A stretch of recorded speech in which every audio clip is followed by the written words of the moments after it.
በእነዚህ አራት ነገሮች ዝም በላት፣ በፍቅር ታሳብዳታለህ። እነዚህ አራት ዝምታዎች ሙሉ በሙሉ እሷን እንድትቆጣጠር ያደርገዋል። ለዚህ ቻናል አዲስ የሆናችሁ ሰዓቱ አሁን ነውና ሰብስክራይብ አድርጉ። ቪዲዮንም ላይክ በማድረግ ጀምሩ። አንደኛ፣ በጣም ያማረባት ቀን ላይ ዝም በላት። በጣም አምሮብሻል የሚሉ ቃላቶችን በፍጹም አትጠቀም። ከሌላው ቀን የተለየ ነገር እንዳላየ ሰው ሆነ ዝም በላት። አንዲት ሴት ልዩ ጥረት አድርጋ ተዘጋጅታ ውብ ሆና ስትወጣ ወንዱ ዛሬ በጣም አምሮብሻል ብሎ ሳያመሰግናትና ሳያደንቃት ዝም ሲል በግንኙነት ሳይኮሎጂ ውስጥ የማረጋገጫ ረሃብና የራስን ገጽታ ጥያቄ ውስጥ ማስገባት የተባለ ጥልቅ ሂደት ይፈጠራል። ሴቶች ውበታቸውን ሲያዩ ከተቃራኒ ጾታ አድናቆትንና ማረጋገጫን በጉጉት ይጠባበቃሉ። ነገር ግን ወንዱ ከወትሮ የተለየ ምንም አይነት ትኩረት ሳይሰጣ ሲቀር ያልጠበቀችው ግምት ይፈረካከሳል። ዛሬ በውበት ያስደነግጠዋለሁ፣ በእርግጠኝነት ያፈጥብኛል፣ አይኑ አብሮኝ ይንከራተታል የሚለው ሐሳቧ ካንቱ ሆኖ ሲቀር በጣም ትበሳጫለች። በዚህ ጊዜ አድናቆት ሲነፈጋት ትኩረቷ ሙሉ በሙሉ ወደ ራሷ ይመለሳል። በመስታወት ፊት ያሳለፈችውን ሰዓት፣ የመረጠችውን ልብስ፣ ፀጉርና ሜካፕ በድጋሚ በራሷ አእምሮ መገምገም ትጀምራለች። ምን ተፈጥሮ ነው ይህንን ሁሉ ዝግጅት አድርጌ እሱ ላይ ተጽዕኖ ያላደረግኩት? ምንም አይነት አስተያየት እንኳን ሳይሰጠኝ ዝም ያለው ምን ተፈጥሮ ነው ብላ ራሷን እንድትጠራጠርና በውጤቱ ላይ ጥልቅ ስሌት እንድትሰራ ያደርጋታል። ወንዱ ውበቷን ዝም ብሎ ሲያልፈው ትኩረቱን ለመሳብ የማጉጉቷና ፍላጎቷ ይጨምራል። ከወትሮ በተለየ መልኩ ድምጿን ከፍ አድርጋ ማውራት፣ በዙሪያው መንቀሳቀስ ወይም ድርጊቷ የእሱን እይታ ለመስረቅ ተጨማሪ ጥረት ማድረግ ትጀምራለች።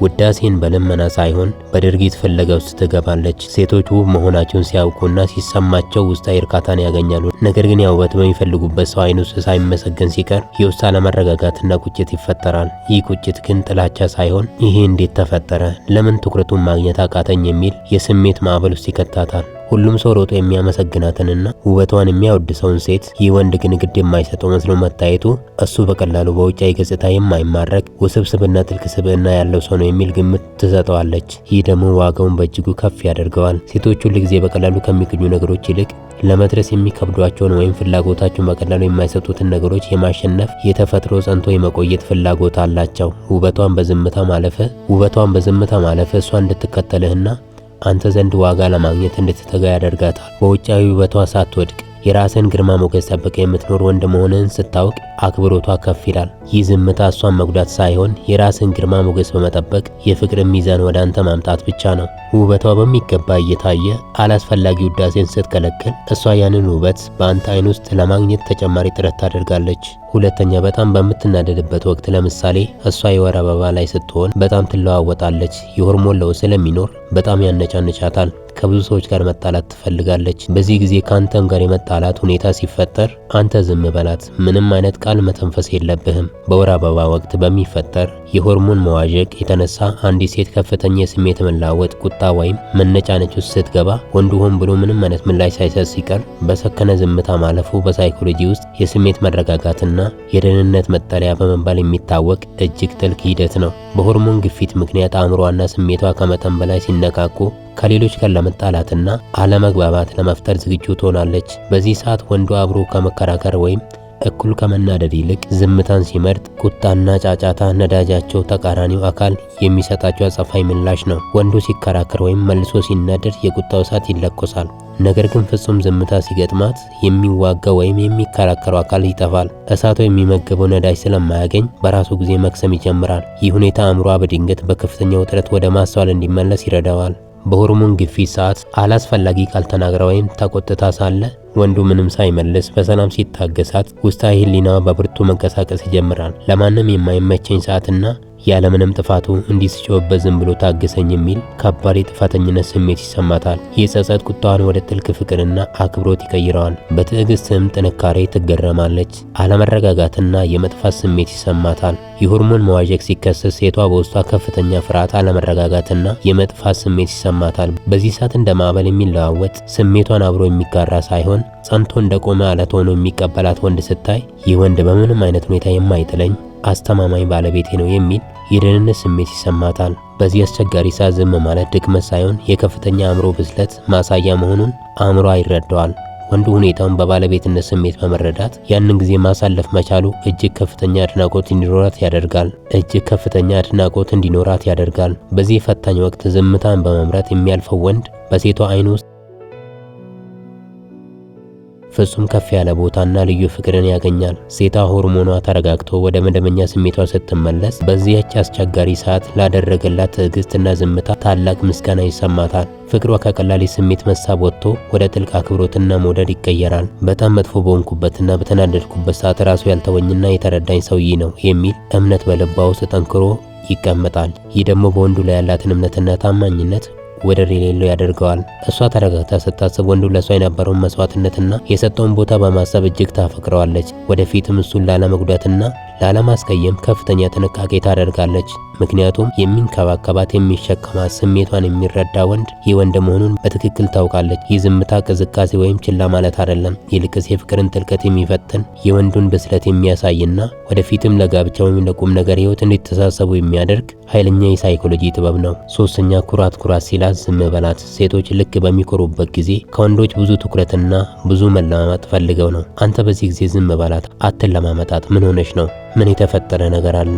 ለምን እንደዚህ ትሆኛለሽ? ብለ ጥያቄዎችን እየጠየቅ አትከታተላት፣ አትለማመጣት። ኩራቷ እስኪወጣላትና እስክትረጋጋ ድረስ ዝም በላት። ምንም አይነት ምላሽ አትስጣት። ሴቷ በኩራትና በውድድር መንፈስ ውስጥ በምትሆንበት ሰዓት ወንዱ ሆን ብሎ በመረጋጋትና በዝምታ ሲያልፈው በባህሪና በግንኙነት ሳይኮሎጂ ውስጥ የማስተካከያና ራስን የመግዛት የተባለ ኃይለኛ ሂደት ይንቀሳቀሳል። ሴቶች ከትናንሽ አለመግባባቶች ወይም ኩራት ጀርባ ብዙ ጊዜ ወንዱን ያጸፋ ምላሽ ለመፈተሽ ይፈልጋሉ። ወንዱ ወዲያውኑ ተለማማጭ ሆኖ ምን ሆነሽ ነው እያለ ሲከተላቸው ለተግባራቸው ማረጋገጫ ያገኛሉ። ይህ ደግሞ ልክ አይደለም። ስለዚህ ዝምታን መጠቀም ትልቁ መፍትሄ ነው። የሴቷ አእምሮ ሁል ጊዜ ከሚያሰማው ምላሽ ውጪ ሲሆን ግራ መጋባት ይፈጠራል። ሌሎች ወንዶች እንዲህ ሳደርግ እኮ ይለማምጡኝ ነበር፣ ይህ ግን እንደነሱ አይደለም የሚል ጥያቄ በውስጧ ይመላለሳል። ይህ ከሌሎች ወንዶች ጋር አለመመሳሰል ትኩረቷ ሙሉ በሙሉ ወደ አንተ እንዲመለስ ያደርጋል። እንዲያቀጣጥሉላቸው የሚፈልጉት ወንዶችን ነው። ወንዱ ዝም ሲል በራሱ ጊዜ መክሰም ይጀምራል። ይህ የውጭ ግፊት አለመኖር ሴቷ በራሷ ሰዓት ከቁጣና ከኩራት ወጥታ ወደ መረጋጋት እንድትመለስ ይረዳታል። በዚህ ዝምታና ራስን በመቆጣጠር ዘዴ ሂደት ውስጥ ሴቷ ለወንዱ የምታዳብረው ስሜት ከስሜት ስበት አልፎ ወደ ጥልቅ አድናቆት ይቀየራል። ይህ ባህሪ ደግሞ አንድ ወንድ በችግር ጊዜ የማይናወጥና አስተማማኝ መሆኑን ያሳያል። አራተኛ፣ እሷ መሳሳቷን እያወቅ እሷ ግን አልተሳሳትኩም ብላ መከራከር ስትጀምር አንተ ዝም በላት፣ ችላ ብለህ ተዋት። እሷ ስትሳሳት በግልጽ እየታወቀ ሳለ እውነታውን ላለመቀበል ብላ አልተሳሳትኩም ብላ ስትከራከር ምንም አይነት ምላሽ እንዳሰጣት ዝም በላት። ለጉዳዩ ቦታ እንዳልሰጠ ሰው ሆነ ችላ በላት። በዚህ ጊዜ ሴቷ የጠበቀችው ወንዱ ተከራክሮ እንዲያሸንፋት ወይም ስህተቷን እንዲያጋልጥላት ነው። ነገር ግን ክርክሩ መድረክ ሲያጣና የሰጠችው የውሸት መከራከሪያ ከንቱ ሲሆንባት በእጅጉ ትናደዳለች። ክርክር ሁል ጊዜ ሁለት አካላትን ይፈልጋል። አንዱ ሲከራከር ሌላው መልሶ ሲከራከርበት ጦርነቱ ይቀጥላል። ወንዱ ፍጹም ዝምታን መርጦ እሺ አንቺ እንደመሰለሽ ይሁን በሚመስል ሁኔታ ችላ ብሎ ሲተወው እሷ የገነባችው ጥቃትና መከላከያ ስፍራ ያጣል። የሚከራከረው አካል ሲጠፋ ክርክሩ ትርጉም ያጣል። በዚህ ጊዜ እሷን ብቻዋን እያወራች እንደሆነ በመገንዘብ ግራ መጋባት ውስጥ ትገባለች። ወንዱ ቢከራከራት ኖሮ እሷ ተበድያለሁ ብላ ማማከኛ ታገኝ ነበር። ነገር ግን ወንዱ በሰከነ ዝምታ ማለፉ እሷ የሰራችው ስህተትና የገነባችውን የውሸት ኩራት እንደ ትልቅ መስታወት ፊት ለፊት ቆሞ ያሳያታል። ውጫዊ ክርክር ስለሌለ ኩራቷን ወደ ውስጧ በማዞር የራሷን ድክመት እንድታይ ይገፋፋታል። ይህ ደግሞ በሴቷ ላይ የባህሪ ለውጥ እንዲፈጠር ትልቅ በር ይከፍትላታል። ይህ ደግሞ የቁጥጥር ስሜቷን አሳጥቶ ወደ መረጋጋትና እውነታን ወደ መቀበል እንድትመጣ ያደርጋታል። በዚህ ሁኔታ ውስጥ ዝምታን በመምረጥ ራሱን ከከንቱ ጭቅጭቅ የሚያወጣ ወንድ በሴቷ አይን ውስጥ ፍጹም ልዩ ክብርንና ጥልቅ ፍቅርን ያገኛል። ይሄ እውነታ ነው። ወንዱ በእሷ ጫወታዎች ሳይረበሽ ስህተቷን በዝምታ ማለፉ ይህ ሰው ከኔ በላይ በሰለና ጥልቅ አስተሳሰብ ያለው ነው የሚል ከፍተኛ አድናቆትን ትሰጠዋለች። እስካሁን ስለተከታተላችሁ አመሰግናለሁ። በድጋሚ ለዚህ ቻናል አዲስ የሆናችሁ ሰዓቱ አሁን ነውና ሰብስክራይብ አድርጉ፣ ቪዲዮንም ላይክ አድርጉ።